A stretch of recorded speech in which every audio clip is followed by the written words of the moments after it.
ስምሽን የጠራ መታሰቢያሽን ያደረገ ዜና ገድልሽን የሰማ የበደሉን ደብዳቤ ደምስሼ ኃጢአቱን ይቅር እለዋለሁ።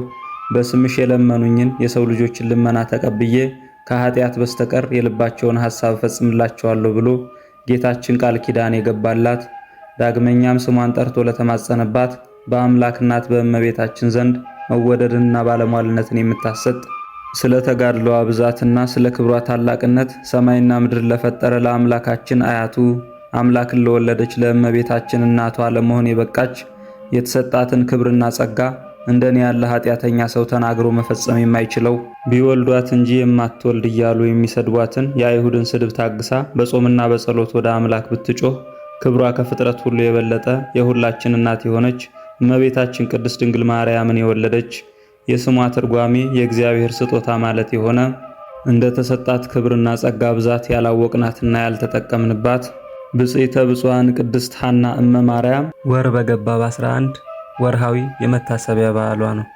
ለእግዚአብሔር ምስጋና ይሁን። እኛንም በእመቤታችን እናት በቅድስት ሐና ጸሎት ይማረን ይቆየን።